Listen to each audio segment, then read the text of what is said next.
말씀의 제목은 하나님의 계보, 은혜의 계보라는 제목입니다. 하나님의 계보, 은혜의 계보라는 제목으로 우리 하나님의 말씀 잠시 나누도록 하겠습니다. 오늘 말씀뿐만이 아니라 이 성경에 보면 이러한 첫 시작을 우리 1장부터 이어지는 이 첫 시작을 계보로 시작하는 성경은요, 이 신약 성경에 마태복음이 있습니다. 이 마태복음이 어떤 말씀입니까? 예수 그리스도의 복음에 대한 그런 말씀을 적은 성경 아니겠습니까? 복음에 대한 이야기를 기록한 것이 이 복음서인데 계보로 이야기를 시작한다는 것이 조금 의아할 수는 있겠지만 마태복음 1장 1절에 보면 이러한 이야기가 있습니다. 아브라함과 다윗의 자손 예수 그리스도의 계보라. 사실 이 계보는요, 당시 유대 그리스도인들을 위한 배려로서 이 족보가 기록이 되었다는 것이죠. 그게 무슨 말인가 하면 이 유대 그리스도인들에게 예수님의 정통성을 설명하기 위하여서 이 계보가 기록이 되었다는 것입니다. 곧 그분은 예수 그리스도는 다윗의 자손이고 아브라함의 후손으로서 하나님의 오래된 언약, 아주 오래전에 약속하셨던 그 메시아를 보내주시겠다고 했던 그 메시아가 바로 다윗 자손을 통해서 나오겠다고 했던 그 메시아가 바로 예수 그리스도다라는 것을 증명하고 설명해 주기 위해서 그 계보가 기록이 되었다는 것이죠. 그런 의미에서 이 계보의 시작은요, 아주 탁월한 선택이었습니다. 그렇다면 오늘 우리가 읽은 이 역대상의 계보는 어떻습니까? 주일날 우리 목사님께서 말씀을 전해주셨던 1장에서부터 이어져 나오는 이 역대상의 계보 역시 그냥 적어놓지는 않았겠죠. 반복되고 지루하게 느껴지기까지 하는 이 계보 속에도 분명한 의도는 있다는 것입니다. 목사님께서 주일에 말씀하셨듯이 이 역대기의 말씀은요, 이 바벨론 포로기에서 돌아와서 유대 공동체에게 주어지는 말씀이었습니다. 폐허가 된 성전과 무너진 성벽, 그리고 흩어져 있던 그런 우리 백성들까지 그들이 바라봤을 때 얼마나 그들의 인생이 처참합니까? 바벨론 포로기에서 돌아오면은 무엇인가 해결이 될 줄 알았는데 그들에게 앞에 주어진 것은 보잘것없는 성벽과 무너진 성벽, 성전과 흩어져 버린 민족들이었다는 것이죠. 이러한 상황을 경험하고 있는 유대 공동체에게 오늘 이 말씀은요, 이 계보는요, 이들에게 역사적 혈통이 너에겐 어디 있는가를 다시 한번 일깨워주는 메시지로 자리 잡았다는 것입니다. 뿐만 아니라 무엇보다도 과거 자신의 백성을 책임지셨던 하나님의 구원의 손은 과거 조상으로부터 여전히 연결되어 있고 너희에게 여전히 끊어지지 않았다는 것을 보여주는 것이 바로 이 계보의 말씀이라는 것이죠. 그래서 이 본문을 통해서 우리는 오늘 하나님께서 어떻게 무너진 공동체의 정체성을 회복시키는지, 또 끊어진 역사의 줄기를 어떻게 다시금 이어가시는지를 한번 살펴보기를 원합니다. 특별히 오늘 본문의 계보 안에서 하나님께서는 실패한 인생들조차 언약의 계보로 이어나가시는데 우리가 그것을 통해서 우리의 인생 가운데에서도 실패를 경험하고 있다면 다시금 하나님을 의지하시며 그 언약의 계보 속으로 돌아가시는 우리 여러분 되시길 간절히 소원합니다.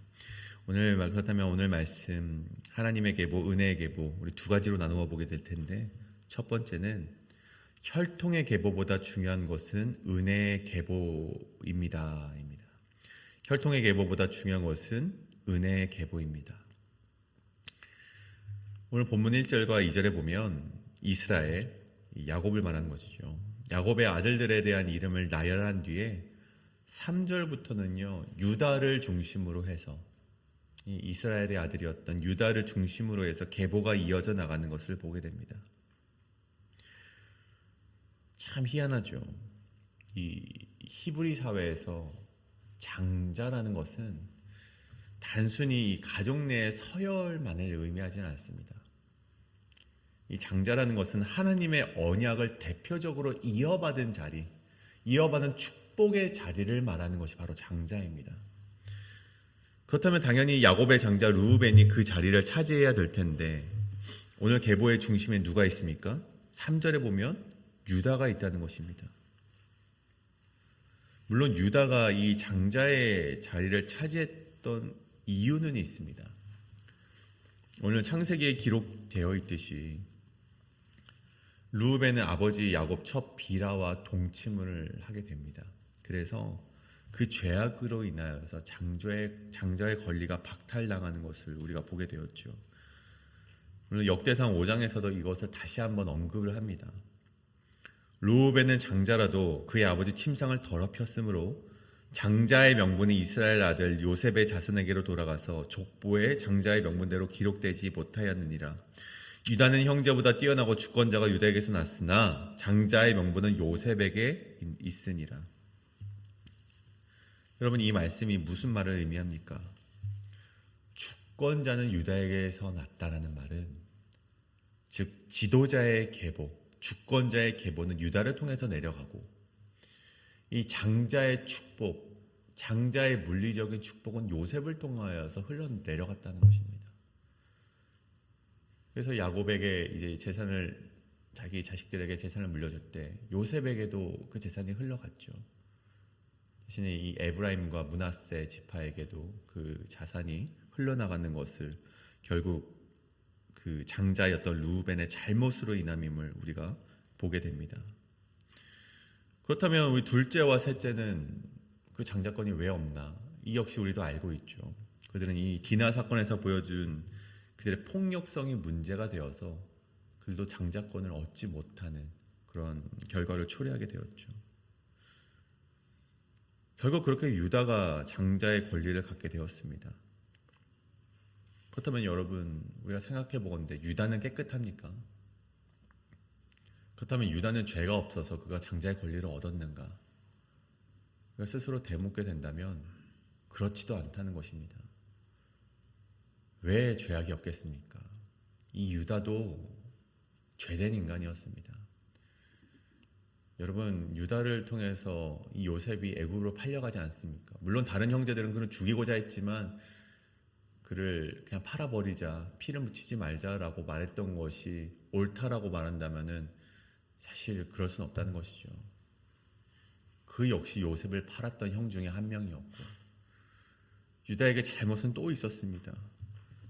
자신의 첫 아들이 죽습니다. 그가 이 첫 아들이 하나님이 보시기에 악하여서 하나님께서 죽이셨죠. 그래서 그의 아내였던 다말을 이 둘째 아들과 동침하게 합니다. 이것은 계대법이죠. 히브리 사회에서 있었던. 그래서 이 둘째의 이 오난이라는 인물의 둘째 아들이었던 인물에게 이제 첫째 아들의 며느리였던 다말과 동침을 하게 합니다. 근데 오난이 어떻게 합니까? 이를 의도적으로 피하죠. 형수에게 이제 자신의 아들을 베게 하면 그것이 나의 아들이 되지 않는 것을 알고 의도적으로 이를 피합니다. 근데 하나님이 보시기에 그것도 악행이었던 것이죠. 결국 오난도 하나님께서 죽음을 피하지 못하게 죽이십니다. 그 이후 셋째 아들이었던 셀라에게 그 임무가 이제는 내려져 가야겠죠. 계대법에 의해서. 근데 유다가 생각하건대 셀라마저도 죽게 될까봐 두려웠던 것 같아요. 그래서 그 염려로 인하여서 이 다말에게 그런 말을 해요. 셀라가 아직 어리기 때문에 나중에 장성하면, 나중에 좀 더 크면 그때 너와 동침하게 하겠다. 그렇게 약속을 하지만 여러분, 그 약속이 이루어집니까? 거짓 약속이었죠. 그냥 그 당시의 상황을 모면하기 위해서 셀라를 살리고자 하는 유다의 마음 때문에 그는 계대법을 파괴하고 그러한 거짓 약속을 다말에게 했다는 것입니다. 여러분, 그 결과가 무엇입니까? 유다는 다말에게 속아서, 자신의 며느리였던 다말에게 속아서 결국 둘이 동침을 하게 되는 그런 나쁘끄러운 역사를 가지게 되지 않습니까? 여러분 보십시오. 유다 역시 흠이 없기 때문에 계보를 이어나갈 수 있었습니까? 여러분, 그렇지 않다라는 것입니다. 하지만 하나님께서는 그 유다를 통해서 다윗을 세우시고 결국 예수 그리스도를 이 땅에 보내셨다라는 것입니다. 여러분, 어떻게 이런 일이 일어날 수 있습니까? 그도 역시 죄인이었고 그도 역시 나쁘그런 인생을 가지고 있었는데 어떻게 하나님께서는 그를 통하여서 다윗을 세우시고 예수 그리스도를 이 땅 가운데 우리가 보내실 수 있었겠습니까?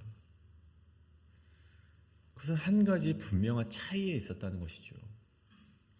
르우벤도 죄인이었고 유다도 죄인이었지만 이 둘에게는 분명한 차이가 있었는데 그것은 바로 회개에 있었다는 것입니다. 여러분 보십시오. 르우벤이 장자를 잃은 것은요, 그가 단순히 죄를 지었기 때문이 아니라 반복되는 죄와 회개 없는 태도 때문에 하나님께서 그의 장자의 축복을 주지 않으셨다는 것입니다. 하지만 유다를 보십시오. 그는 자신의 죄를 인정하였고 반성하면서 변화를 꾀하였던 인물이었기 때문에 그는 하나님의 은혜의 계보를 힘입어서 그의 역사를 써내려갈 수 있었다는 것입니다. 여러분, 그는 그의 동생을 애굽으로 팔려가게 합니다. 근데 오랜 시간이 지난 후에 이제 곡식을 얻고자 애굽으로 옵니다. 근데 이제 요셉이 그에게 말을 하죠. 몇 번 왔다 갔다 하면서 이제 베냐민을 놓고 가라. 너 왜 자꾸 거짓말하냐? 너네 베냐민을 놓고 너희 아버지에게로 가라라고 하는데 그때 유다가 무엇라 말을 합니까? 그러면 안 됩니다. 이제 요셉 아버지가 정말 사랑하는 요셉이 죽고 팔려가고 이제 아버지가 사랑하는 아들이 베냐민밖에 남지 않았는데 그렇다면 아버지 정말 큰일 납니다. 대신 나를 종으로 삼으십시오. 그리고 베냐민을 아버지에게 보내주십시오라고 말하지 않습니까?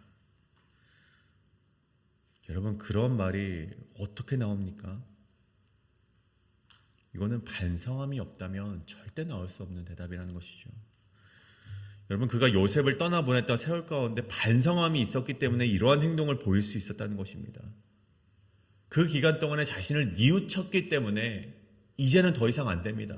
베냐민 하나 남았습니다. 우리는 다시금 그런 역사를 되짚지 않을 것입니다.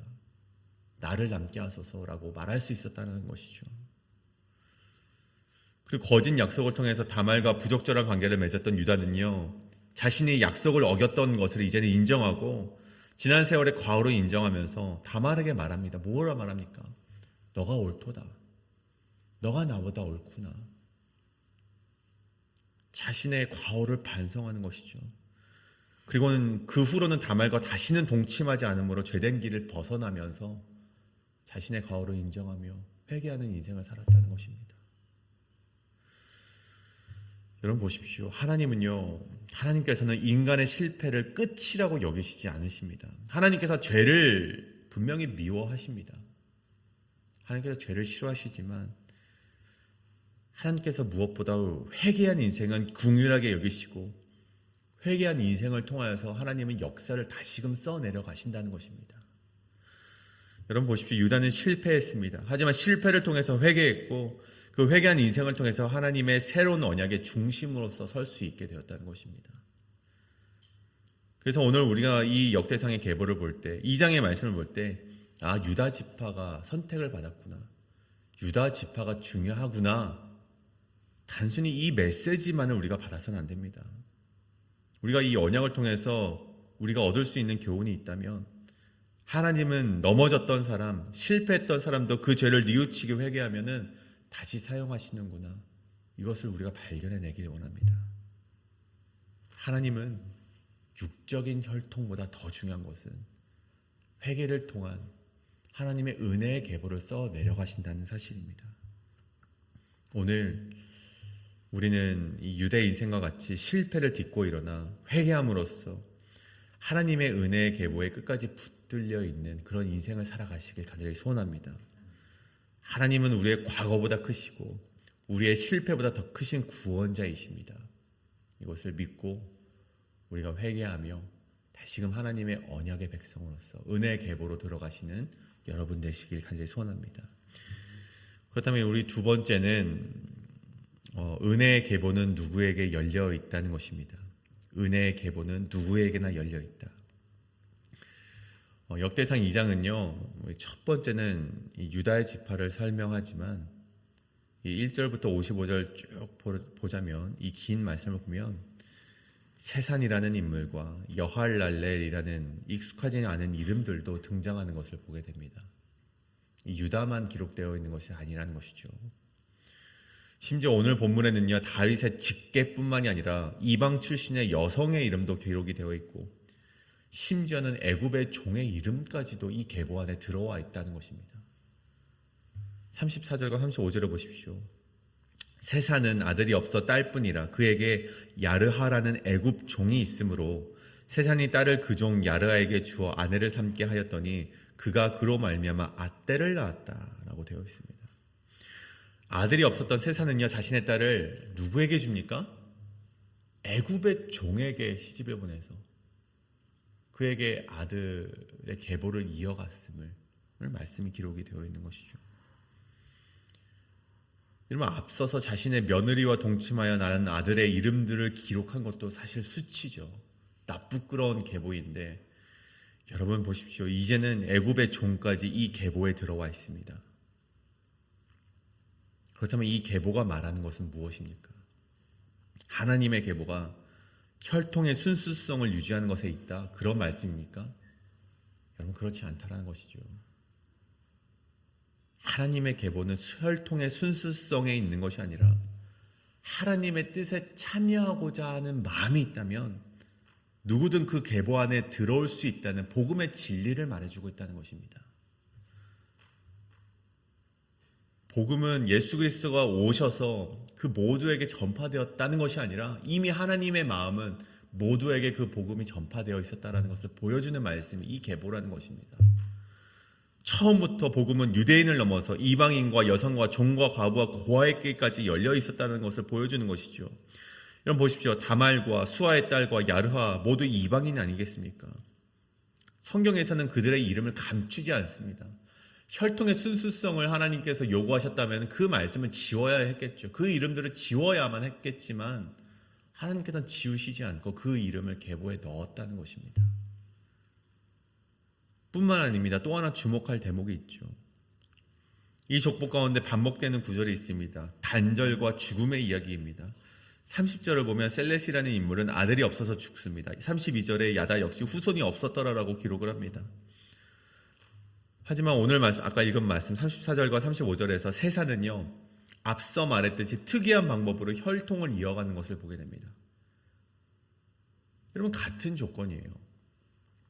같은 조건임에도 불구하고 한 사람은, 어떤 사람은요, 그 혈통이 끊어지고 어떠한 사람은 이어지게 됩니다. 왜 그렇습니까?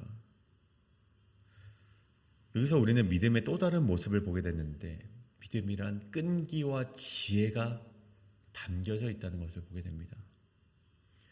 같은 어려움 속에도 어떤 사람은요, 현실 앞에 주저앉는 인간이 있는가 반면에 어떠한 인간은, 어떠한 사람은 하나님의 방법을 구하면서 길을 끝까지 찾아낸다는 것입니다. 세상은 하나님이 허락하신 길 안에서 가장 지혜롭고 신실한 방법으로 다음 세대를 이어나갔다는 것이죠. 세상의 믿음의 결단은 앗대를 낳게 하고 앗대를 통해서 계보가 또한 이어져 나갔다는 것입니다. 여러분, 다말도 마찬가지죠. 그녀는 처음부터 그럴 수밖에 없었던 불경한 여인이 아니었습니다. 히브리 민족의 의미였던 계대법을 믿음으로 끈기 있게 기다렸고, 결국 어찌되었건 그 열매로 베레스라는 그런 혈통을 이어가게 되지 않습니까? 여러분, 그래서 다말이 어떤 인물이 됩니까? 예수님의 족보에까지 올라가지 않습니까? 그 여인이 나중에 평가받기를 야곱의 가문의 수치로 평가받는 것이 아니라 하나님의 구원사에 쓰임받았던 이방 여인으로서 우리가 기록되었다는 것입니다. 사랑하는 여러분, 이를 통해 우리가 알 수 있는 것은 하나님은 완벽한 사람을 찾지 않는다는 것입니다. 오히려 하나님은 그분의 언약에 대한 믿음을 가진 자를 통해서 구원의 계보를 이어나가고자 하신다는 것을 오늘 우리가 이 말씀을 통해서 발견해낸다는 것이죠.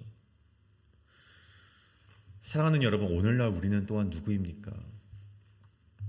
우리의 혈통으로는 아브라함의 후손이 아닐지 모릅니다.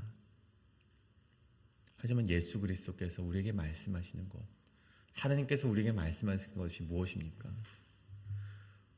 우리가 혈통으로서는 아브라함의 후손이 아닐지 몰라도 예수 그리스도를 믿음으로 말미암아 아브라함의 자손이 되었다라는 것입니다. 하나님께서는 우리의 삶과 상황과 배경, 심지어 과거의 수치까지도 사용하셔서 구속의 역사에 동참하게 하신다는 것입니다. 하나님은 이름이 없는 자를 이름이 있는 자로 바꾸셨고 족보 밖에 있었던 자를 계보 속으로 넣으셨다는 것처럼 그 은혜 가운데 우리 역시 예수 그리스도를 믿음으로 말미암아 하나님의 언약 속에, 하나님의 은혜의 계보 속에 집어넣길 원하신다는 것입니다. 어쩌면 우리의 삶이 지금 셀레처럼 끊어진 것처럼 보일 수 있습니다. 때로는 그래서 그 계보가 끊어져서 기도가 막힌 것 같고, 우리의 자녀 역시 신앙이 이어지지 않을 것 같고, 내 인생의 열매가 없는 듯 보일 수 있지만, 여러분 기억하시길 바라는 것은 하나님의 손이 우리의 인생의 가운데 개입되기만 한다면, 우리가 하나님을 믿기로 작정하고 나아가기만 한다면 그 단절은 연결로 바뀌게 될 것이고, 우리의 과거의 흠은 영광으로 바뀌게 될 것이며, 우리의 단절되었던 인생은 하나님의 은혜 속에 언약으로 이어져 나갈 수 있게 된다는 것입니다. 오늘 역대상 2장이 말하는 것이 바로 그것입니다. 오늘 이 계보는 어떤 유대인의 피가 흐르는가 그런 자격자 리스트를 기록해 놓은 것이 아니라 하나님의 은혜를 믿은 자를 넣었던 기록이라는 것이죠.